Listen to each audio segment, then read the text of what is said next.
Movie की starting में बताया जाता है कि बहुत सालों पहले चीन के गोंगमेन शहर में मोर राज किया करते थे। वो बहुत ही सुकून तरीके से राज किया करते थे और हर तरफ खुशियां ही खुशियां थी। और उन्होंने अभी अभी फायरवर्क्स का आविष्कार किया था और हर खुशी के मौके पर फायरवर्क्स का इस्तेमाल किया करते थे। लेकिन खतरे का आगाज जब हुआ जब वहाँ के राजा के बेटे शेन ने अपने बुरे इरादों को कामयाब करने के लिए फायरवर्क्स को हथियार की तरह यूज करना शुरू कर दिया। अपने बेटे को गलत रास्ते पर चलता देख शेन के माता पिता ने एक सूसेयर नाम की एक ज्योतिषी को बुलाया था ताकि वो शेन के भविष्य के बारे में जान सके। वो भविष्यवाणी करती है कि अगर शहजादा इसी राह पर चलता रहा तो एक काला और सफेद योद्धा यानी कि पांडा एक दिन उसको मार देगा। शेन भी छिपकर ये सब देख रहा था। तभी शेन ने ठान लिया कि वो अपनी तकदीर बदल देगा और सारे पांडा को मार देगा, जिससे उसे मारने वाला कोई पैदा ही नहीं होगा। और वो अपने सैनिकों को लेकर सभी पांडा को मारने के लिए निकल पड़ा और उसने सभी पांडा को मार डाला।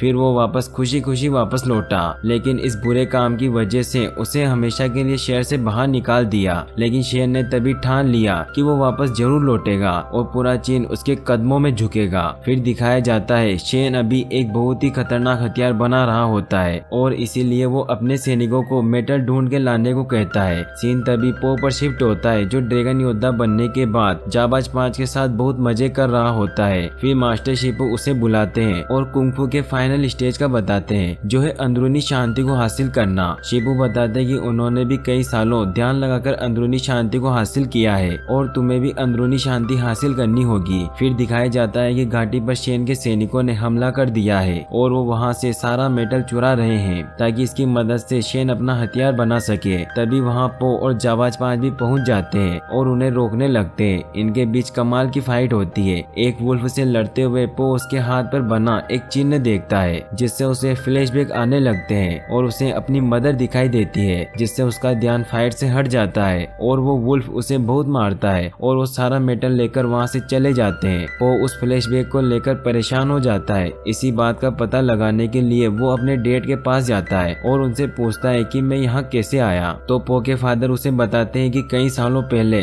जब मैं नूडल बनाने के लिए अपनी सब्जियां लेने गया तो मैंने देखा कि एक छोटा सा पांडा उस टोकरी में पड़ा हुआ था जहां मैंने सब्जियां लाकर रखी हुई थी। मैंने सोचा शायद कोई तुम्हें यहाँ छोड़ गया होगा, लेकिन फिर भी मैंने इंतजार किया कि शायद कोई तुम्हें लेने आ जाए, लेकिन कोई भी लेने नहीं आया। फिर मैं तुम्हें मेरे साथ घर ले आया और नहलाया खिलाया। फिर जब से मैंने तुम्हें अपना बेटा मान लिया और तुम्हारी देखभाल करने लगा। लेकिन पो को अब भी समझ नहीं आ रहा था कि मेरे माता पिता कहाँ है और मैं इस टोकरी में कैसे आया। तभी शेन को दिखाया जाता है जो कि अब काफी पावरफुल हो चुका है और वो अपने शहर को वापस से हासिल करने के लिए गोंगमेन शहर आता है, जहां वो अपना बनाया हुआ हथियार कैनन को भी लाता है। गोंगमेन सिटी पर अभी थंडरिंग राइनो रूल कर रहे थे जो कि काफी खतरनाक कुंग-फू योद्धा थे। शेन राइनो के साथी मास्टर ओक्स और मास्टर क्रोक से लड़ने लग जाता है, लेकिन शेन उनके कुंग-फू के आगे नहीं टिक सकता था। इसीलिए शेन ने वो हथियार बनाया था और वो अपना हथियार थंडरिंग राइनो पर चला देता है, जिससे वो वहीं पर मर जाते हैं और मास्टर ओक्स और मास्टर क्रोक को बंदी बना लेता है और पूरी सिटी पर कब्जा कर लेता है। इस बात की खबर चारों ओर फैल जाती है और इसकी खबर मास्टर शिपू तक भी आती है और वो पो और जाबाज 5 को बताते हैं कि शेन ने अपने बनाए हुए हथियार से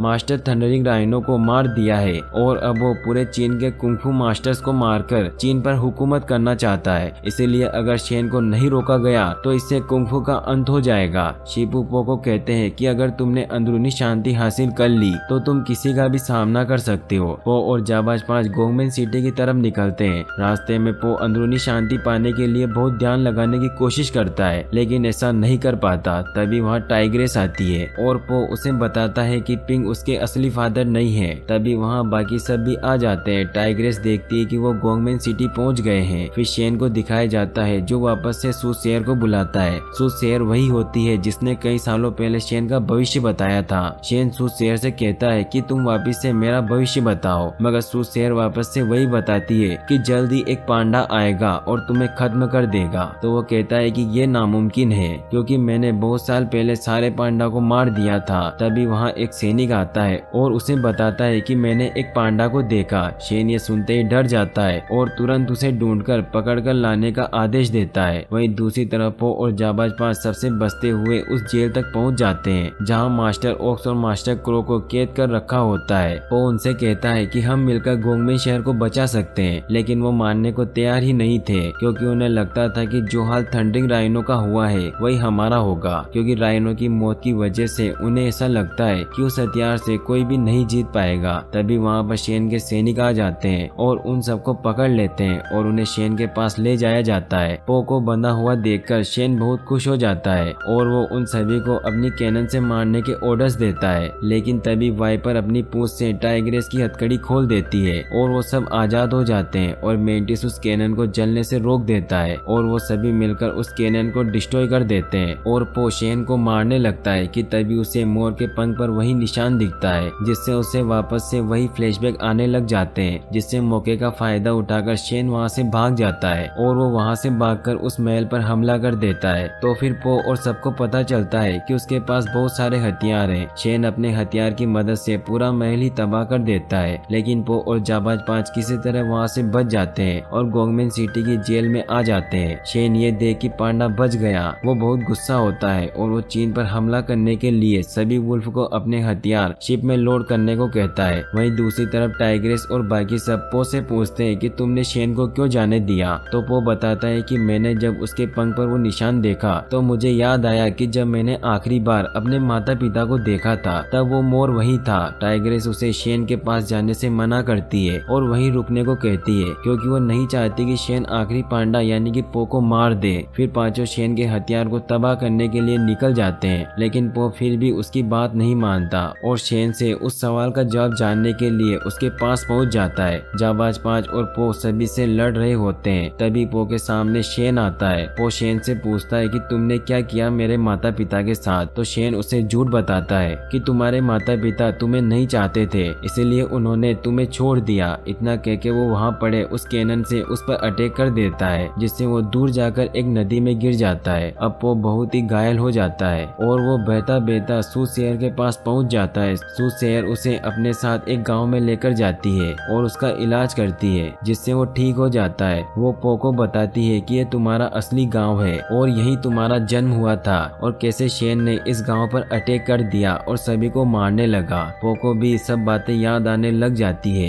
कि कैसे शेन के लोगों ने उसके माता पिता पर हमला किया था और उसकी माँ ने उसे बचाने के लिए उसे एक मूली की टोकरी में रख दिया। और फिर पो के मम्मी पापा शेन के हाथों से मारे गए थे, लेकिन पो अपने मन को धीरे धीरे शांत करता है और अंदरूनी शांति हासिल करने में कामयाब हो जाता है। तभी सीन शेन पर शिफ्ट होता है, जिसने जाबाज 5 को बंदी बनाकर रखा होता है और वो सब बहुत दुखी होते हैं क्योंकि उन्हें लगता है कि पो मर गया है। शेन अपनी सेना लेकर पूरे चाइना पर अटैक करने के लिए निकल जाता है। तभी पो वहाँ पर आ जाता है और सब उसे देखकर हैरान हो जाते हैं। पो सबसे फाइट करता है और सबसे पहले जाबाज 5 को आजाद करवाता है और सभी मिलकर फाइट करने लग जाते हैं। लेकिन तभी वहाँ मास्टर ऑक्स और मास्टर क्रोक भी उसकी मदद के लिए आ जाते हैं क्योंकि उन्हें वहाँ मास्टर शिपू बुलाकर लाए थे। इन सभी को वहाँ देख पो बहुत खुश होता है। वो सब मिलकर हथियार चलाने वालों को मारने लग जाते हैं। ये देख शेन कैनन से सब पर अटैक कर देता है, जिससे एक बहुत बड़ा ब्लास्ट होता है और सभी घायल होकर पानी में गिर जाते हैं। सबको इस हालत में देखकर पो उठकर शेन के आगे जाकर खड़ा हो जाता है। तो शेन उसे मारने के लिए कैनन से अटैक करवाता है, लेकिन इस बार फाइट बहुत अलग होती है क्योंकि पो अपनी अंदरूनी शांति का पावर यूज करता है और अंदरूनी शांति की मदद से कैनन से निकलते हुए गोलों को वापस उसी की तरफ फेंक देता है और वो ऐसा ही करता जाता है, जिससे शेन की सारी आर्मी तहस नहस हो जाती है और सारी कैनन भी डिस्ट्रॉय हो जाती है। ये देख शेन को बहुत गुस्सा आता है और वो पो पर अटैक करता है और उसे मारने की पूरी कोशिश करता है। पो उसके वार से बचता जाता है। पो पर वार करते करते उसके हाथ से कैनन की रस्सियां भी कट जाती है, जिससे वो कैनन उसके ऊपर गिरता है और एक बहुत बड़ा ब्लास्ट होता है, जिससे शेन की वहीं पर मौत हो जाती है। लेकिन पो बोट से नीचे कूद जाता है और वो बच जाता है। शेन की मरने की खुशी में सब जश्न मनाते हैं। मास्टर शिपू ये जानकर बहुत खुश होते हैं कि पो ने इतनी सी उम्र में अंदरूनी शांति हासिल कर ली है। सब अब अपनी घाटी में वापस आ जाते हैं। फिर पो अपने फादर के पास जाता है और उन्हें सब बताता है और कहता है कि मेरे लिए आप ही मेरे असली फादर हैं। ये सुनकर वो बहुत खुश हो जाते हैं। फिर दिखाया जाता है कि बहुत दूर सबसे अनजान एक गांव है जहां सभी पांडा रहते हैं और पो के फादर को भी पता चलता है कि पो जिंदा है और यहीं पर मूवी एंड हो जाती है। और अगर आपने अभी तक कुंग फू पांडा 1 और कुंग फू पांडा 3 मूवी का एक्सप्लेनेशन नहीं देखा है तो डिस्क्रिप्शन में दी गई लिंक्स पर क्लिक करके वॉच कर सकते हैं और वीडियो को लाइक और चैनल को सब्सक्राइब करने के लिए आपका तहे दिल से शुक्रिया। Thanks for watching.